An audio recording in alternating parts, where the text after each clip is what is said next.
Bon, alors je voulais vous parler de mon troisième roman, La cantate des incertitudes, qui arrive après Les valeurs implicites, qui était un roman sur ma maison familiale.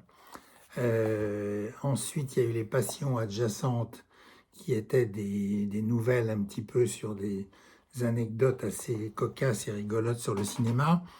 Et puis donc La cantate des incertitudes, dont le sous-titre est Les tribulations amoureuses d'un jeune cinéaste, et qui là est un livre vraiment carrément autobiographique, puisque j'évoque un petit peu mon parcours de cinéaste, euh, qui a commencé très tôt, puisque j'ai commencé par créer un ciné-club à l'âge de 14 ans.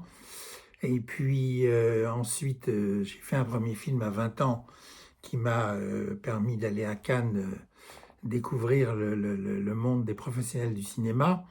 Et en même temps, ce jeune cinéaste que je décris à la troisième personne dans le livre est aussi à la recherche de l'âme sœur, de la femme de sa vie, comme on dit.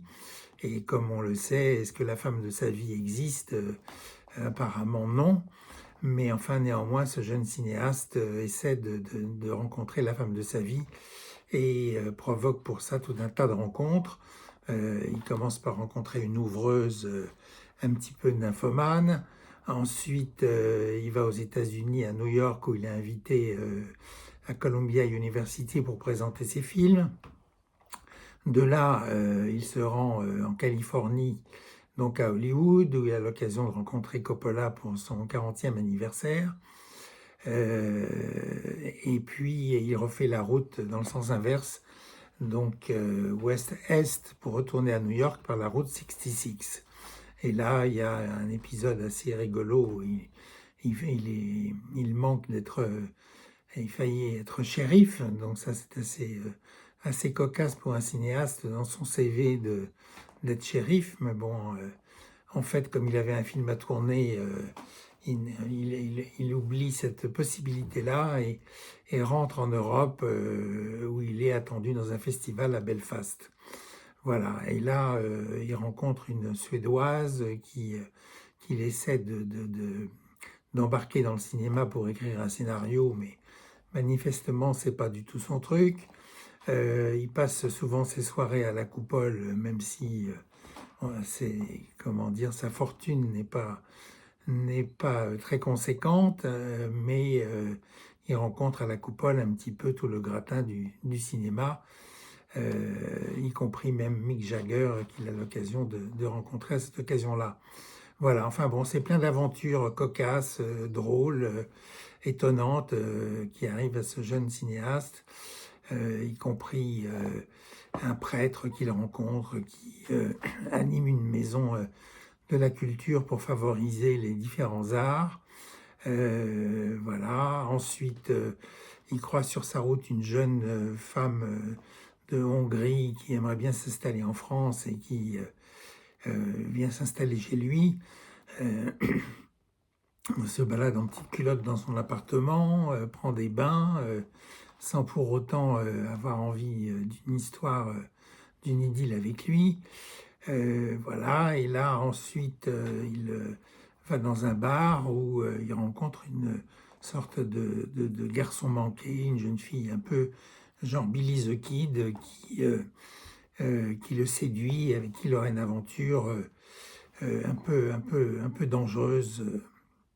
Voilà, car cette jeune fille est prête à faire un certain nombre de petites bêtises pour survivre. Voilà. Ensuite, il rencontre une productrice sérieuse qui veut bien lui produire un film avec beaucoup de moyens, mais cette productrice sérieuse et en même temps amoureuse de lui, donc ça ne simplifie pas les choses. Lui, de son côté, serait plutôt amoureux de la jeune actrice de 18 ans, qui succombe d'ailleurs à ses charmes, avant de partir pendant le tournage avec le chef opérateur du film. Voilà, ensuite il y a un nouveau festival en Irlande où il rencontre une Irlandaise charmante et assez entreprenante, mais en Irlande, ville, enfin je veux dire, pays très catholique, on n'a pas d'histoire d'amour avant de se marier, donc ça reste très chaste, voilà, jusqu'à ce qu'il rencontre une autre jeune femme qui l'entraîne à Rome dans des soirées un peu chaudes, qui lui permettent de tourner des films un petit peu coquins. Voilà, donc tout ça, c'est plein de rebondissements, jusqu'à un festival à Oxford en Angleterre, un festival un peu bordélique où il n'y a personne pour l'attendre à l'aéroport et où il est quasiment obligé de présenter son film tout seul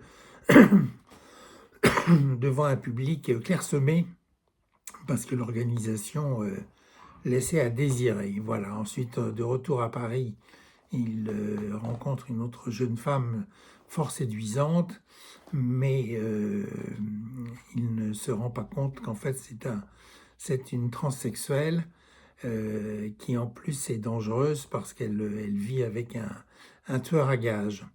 Voilà, vous voyez que les rebondissements ne manquent pas dans ce roman. Voilà, et puis finalement, il croise une autre jeune femme dont il tombe très amoureux, mais qui est un peu, comme on dit, masochiste et l'entraîne dans des soirées plus que coquines et chaudes.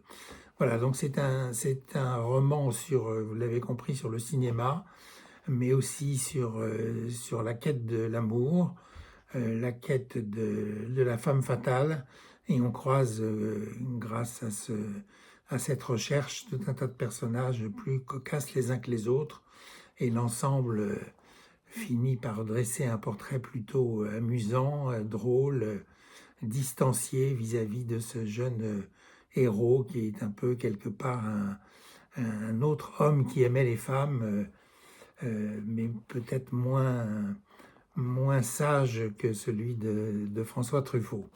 Voilà, donc la cantate des incertitudes vient de sortir aux éditions Maya.